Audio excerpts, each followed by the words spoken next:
Olá pessoal, tudo bem? Meu nome é Thiago Prux, eu sou um dos sócios aqui da Capitalista, que é uma empresa de análise e recomendações de investimentos, e hoje vamos falar um pouquinho sobre o momento atual. Muita gente perguntando se o juro tem possibilidade de cair, se a bolsa está barata, se está bom para comprar ações, enfim. Já deixo claro o convite para quem não é inscrito de se inscrever no canal e para quem gostar do vídeo dar um like e compartilhar. Lembrando que hoje eu vou trazer informações aqui justamente do nosso setor de análise, tá? Para a gente poder responder da melhor forma possível essas dúvidas aí que o pessoal tem nesse momento, tá? Eu lembro, né, pessoal, que quando a gente fala de questões econômicas, questões de investimento, questões de empresas, de ações, a gente tem que lembrar sempre qual é o foco de cada um. Né? Se a pessoa tem um foco mais no curto prazo, se a pessoa tem um foco mais no longo prazo. Aqui a gente vai falar de ações, mas poderia falar de renda fixa.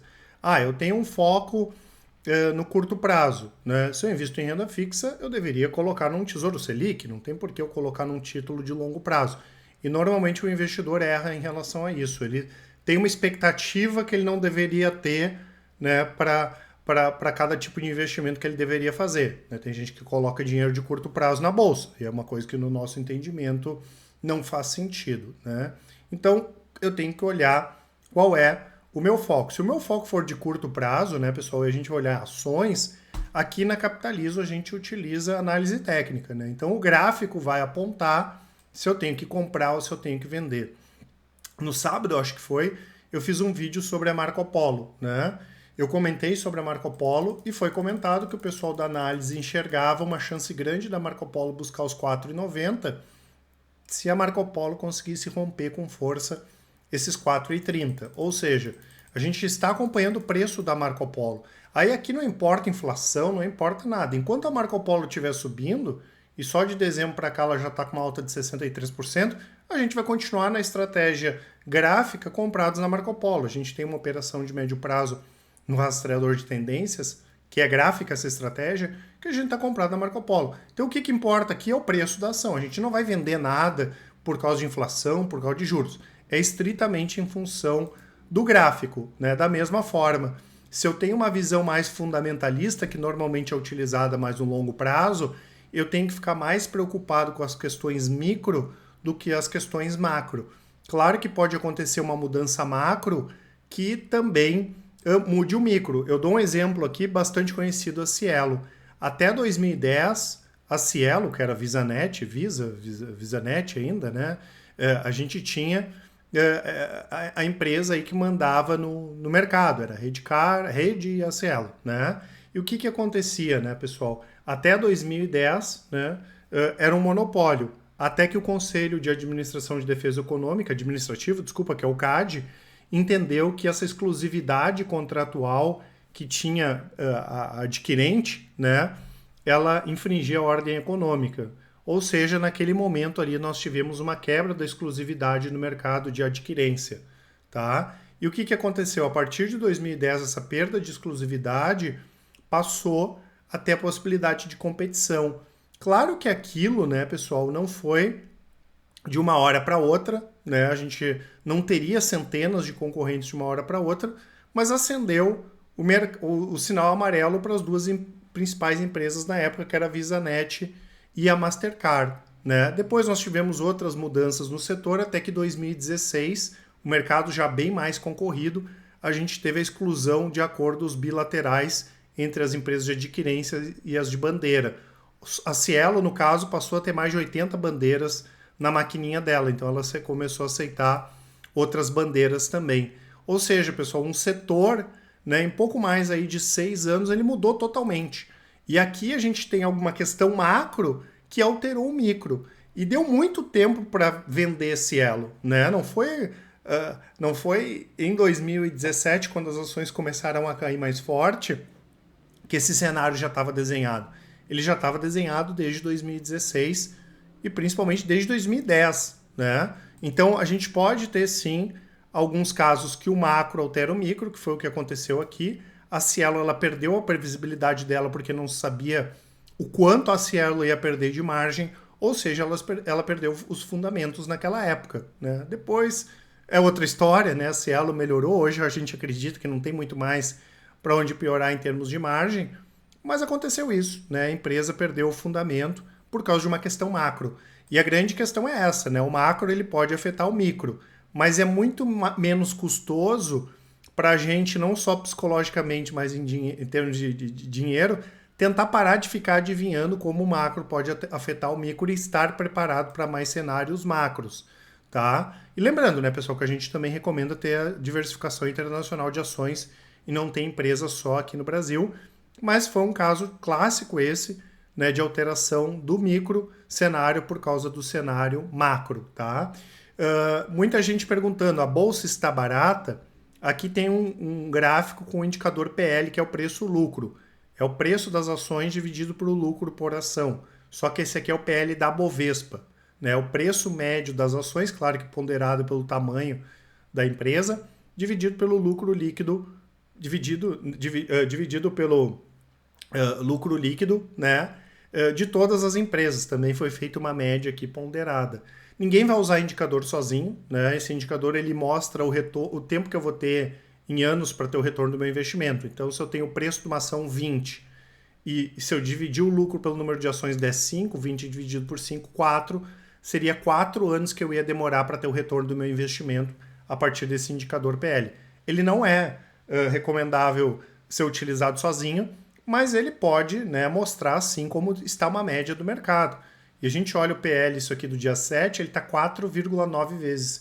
Nem em 2008 o PL esteve tão baixo. De uma forma geral, pessoal, a bolsa está barata, sim. Claro que isso aqui é Petrobras, divulgou resultados fantásticos, Vale, né? Só a representatividade da Petrobras é enorme. Será que a Petrobras vai divulgar lucros tão bons agora em 2023, 2024? Não tem como saber, possivelmente não, tá? Então a bolsa está barata, pessoal. A gente tem muitos setores baratos. Tem exportadora, tem commodity, tem o setor metal mecânico, que também está barato. Mas esse conceito de barato e caro é complexo, ele não é tão simples assim. E o que a gente precisa fazer, pessoal? Olhar caso a caso, né? A gente fica doido quando o investidor diz assim, a bolsa americana está cara. Cara, não é assim que funciona. A gente tem que olhar caso a caso, tem que olhar ação por ação, empresa por empresa, porque não faz sentido generalizar. Tentar generalizar as coisas, pessoal, no mercado que as coisas são tão específicas, só vai dar prejuízo para a gente, né? Então a gente tem que olhar sempre caso a caso. Mas respondendo a questão, né? Sim, a gente entende que a Bolsa Brasileira está barata e tem muitas empresas da Bolsa Brasileira que estão baratas, tá? E a outra questão que muita gente tem nos perguntado, que inclusive ajudou a Bolsa a subir hoje, é essa questão da inflação, né? Será que a inflação já deu o que tinha que dar? Será que os juros podem começar a cair? Será que a Selic vai cair em função disso? A gente vê o governo, né, o executivo cobrando lá do Banco Central a possibilidade de baixar os juros. A gente não discute esse tipo de coisa, né, pessoal? Eu já comentei várias vezes, né, que tipo de decisão as pessoas vão ter, os agentes econômicos vão ter. A gente não quer tentar adivinhar isso, né? Mas claro que a gente tem expectativas com os rumos da economia. A gente vai investir menos pensando nisso do que vocês imaginam. É muito melhor a gente investir pensando pouco nessas questões, tentando adivinhar o que vai acontecer. Eu já vou explicar por quê, mas claro que cada um tem a sua expectativa. O que acontece hoje no mundo, né, pessoal? A gente tem, por exemplo, nos Estados Unidos, uma preocupação muito grande que o Banco Central americano eleve juros maiores, né? Que eles elevem a taxa básica de juros acima do esperado. Enquanto isso, né, aqui no Brasil começou a ser ventilada essa possibilidade da Selic, de baixar a Selic, tá? Lá nos Estados Unidos, eu já comentei algumas vezes que a gente não tem expectativa de uma recessão muito grande, muita gente falando em depressão, até porque os resultados das empresas estão bons, relativamente bons, na média, e a gente tem também uma taxa de desemprego baixa. Né? Fica meio estranho, como é que a gente teria uma super recessão, né? Meio estranho, né? Mas também não tendo muito mais para onde melhorar para baixo, a gente pode sim dar uma piorada. E se a economia piora um pouco, tem menos necessidade de aumentar juros. Que no nosso entendimento, né, pessoal, é o que acontece aqui no Brasil. Tá? Existe sim uma possibilidade dos juros serem cortados. Né? Não é a nossa expectativa já cortar esse ano, Mas agora, na prática, o que vai mudar? Né? O que vai mudar a minha tomada de decisão, que ação eu vou comprar ou não? Se o juro pode subir esse ano, ou se o juro pode subir o ano que pode ser cortado esse ano, ou pode ser cortado ano que vem. Não tem como saber, né? Mas como a gente pega os indicadores econômicos aqui e eles estão estabilizando, mesmo o desemprego que vem caindo há vários trimestres, ele vai começar a diminuir, ele vai começar a desacelerar esse nível de desemprego. A gente pega setor de serviços, industrial, mesmo o setor primário, mesmo quando a gente pega commodities, aquelas que o Brasil está bem, deu uma lateralizada agora, é normal, não tem como crescer sem parar, da mesma forma que não vai diminuir, o mercado não vai piorar sem parar também. E o que acontece aqui, né, pessoal? A gente entende que nesse momento, com a inflação acomodada, existe um espaço sim para pelo menos ter uma sinalização do Banco Central. Ah, em 2024 a gente vai começar a baixar juros, levando em conta o cenário atual. E isso acaba animando o mercado, até porque as empresas da Bolsa, elas têm muito empréstimo, e o empréstimo com uma taxa de juros a 13,75 destrói os resultados. Ontem eu fiz um vídeo falando da Simpar e foi comentado isso. Operacionalmente a empresa está muito bem. Agora, ela tem uma dívida grande, né? E como ela tem que ficar pagando juro de dívida, isso lá no lucro destrói o lucro da empresa, tá? Agora, pessoal, se o juro vai ser cortado esse ano ou ano que vem, sinceramente, né, pessoal, a gente não quer tentar adivinhar. Ah, Thiago, mas a inflação não pode explodir? Pode, mas não tem como a gente falar, né, pessoal, que no final do ano, por exemplo, a inflação vai explodir ou não. Normalmente quem tenta fazer isso erra, né? Hoje a inflação está acomodada. A gente tinha uma expectativa até da inflação vir mais forte na virada do ano, nós já estamos em março, isso ainda não aconteceu, tá? Vamos imaginar que vai um dos nossos analistas aqui, o Roberto, lá na Globo News, e a moça lá do programa pergunta para ele: Roberto, quanto que tu acha que vai estar a inflação no final do ano? Ele vai dizer, não sei, né? Ele vai passar vergonha e o programa vai ter 30 segundos e deu, tá? Agora, leva o economista lá, o José das Coves, né, com PhD e tudo mais, ele vai ficar 2 horas falando sobre inflação no final do ano e vai sair de lá como um grande especialista. Então, o José das Coves, que não sabe nem o que ele vai comer na semana que vem, está querendo dizer para a gente que ele sabe quanto vai estar a inflação no final do ano. Isso não existe, ninguém sabe, né? Então, é muito mais justo dizer que não sabe, só que a gente sabe que isso não funciona assim, porque senão acaba a discussão e existe uma indústria atrás disso, é que nem o futebol, né? Quem é que vai ganhar? Não sei, então não vai ter programa de futebol, não vai ter patrocínio, não vai ter nada. E eu tenho que cuidar para não cair nessas falácias, como eu já comentei algumas vezes, né? Então, o que importa, pessoal, não é se o juro vai subir agora ou não, é os meus investimentos estarem preparados para isso. Porque o mercado ele não se move de acordo com as coisas acontecendo agora, ele se move de acordo com expectativas. Eu vou pegar esse vídeo que eu fiz ali sobre a Simpar, eu comentei sobre a Sea Limited, né, que é a dona da Shopee. Tudo bem que a ação vinha caindo forte, mas olha como é que funciona a expectativa. Só a expectativa do mercado americano não se ferrar esse ano, a ação subiu de novembro até hoje 93%. Só esse ano, eu até fiquei impressionado ontem porque eu não tinha visto, só esse ano a ação subiu 45%. Então não adianta eu tentar ficar esperando, ah não, quando baixar juros eu vou comprar a ação. Aí já passou, né, pessoal? Por isso que a gente não acredita, né, nessa questão de operar de acordo com a economia e sim que a carteira já esteja preparada para isso. Eu vou deixar, como eu deixo para vocês sempre aqui, a parte do cupom ali, dos resultados. Vou usar a minha carteira aqui de longo prazo como exemplo também, né? A minha carteira ela tem exportadoras, né? É um portfólio global. 90% das ações são empresas brasileiras que têm mercado, que vendem fora do Brasil, diretamente com exportação, e temos também as empresas estrangeiras. A minha carteira é uma carteira muito boa, né? Mas eu não tenho só exportadoras, né, pessoal? Por quê? Porque mesmo a nossa expectativa sendo que o dólar se mantém na casa dos R$5, ele pode não se manter na casa dos R$5. Onde é que está escrito que não? Né? Pode acontecer um outro evento, como aconteceu o Covid, por exemplo, e o dólar não se manter na casa dos R$5. E aí fica 3 anos lá o dólar caindo, que pode acontecer, mesmo a tendência de longo prazo sendo do dólar subir, não de cair. Aí eu tenho só exportadoras na carteira, vou ficar 3 anos empatando dinheiro? Não, né? Então eu já tenho que ter com a minha carteira preparada para isso. Né?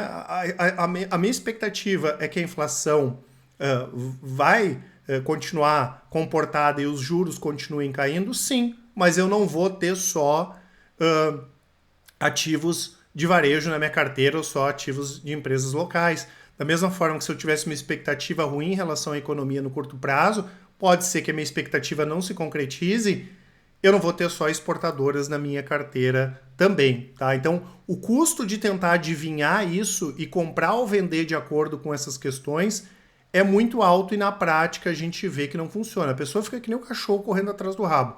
Ah, deu uma notícia do juro, vai subir. Ah, agora eu vou vender. Aí depois eu vou comprar. Agora eu vou vender de acordo com cada notícia, né, pessoal? E é uma questão que eu já comentei algumas vezes que no nosso entendimento não vale a pena. O que a gente tem que ter é uma carteira preparada para todos os cenários, né? E que ela tenha equilíbrio. Agora, se acontecer alguma mudança no macro que altere no micro, daí eu posso fazer algum ajuste aí na minha carteira. Caso contrário, lá eu continuo posicionado. Então a gente imagina sim que pode ter espaço, mesmo não sendo a nossa expectativa, do juro ser cortado, porque a inflação nesse momento está acomodada e a atividade não está respondendo. Mas ninguém vai sair comprando nem vendendo nada a qualquer preço. A gente tem que entender bem, né, qual é o meu perfil de carteira e montar uma carteira em todos os cenários. Tá? Agora, como eu já comentei algumas vezes, o Brasil é um país que tende à inflação, né? Então, eu tenho que sempre pensar, né, desse lado, mesmo que o juro caia agora, que a inflação caia, eu tenho que pensar, poxa, mas em algum momento a inflação vai voltar a subir, da mesma forma que em algum momento o juro vai voltar a cair também, tá? Então, apesar desse cenário que a gente não espera, mas que ele possa se concretizar, sempre pensar na estratégia como um todo, tá certo? Não esqueçam de aproveitar a nossa promoção, eu vou deixar o link para vocês aqui na descrição do vídeo. Qualquer dúvida, mandem um e-mail para a gente ou chamem a gente nos contatos, né? Pode ser pelo WhatsApp ali. Mandem um áudio ou uma mensagem que com certeza o pessoal do atendimento vai auxiliar a todos. Um grande abraço e ótimos investimentos. Até mais.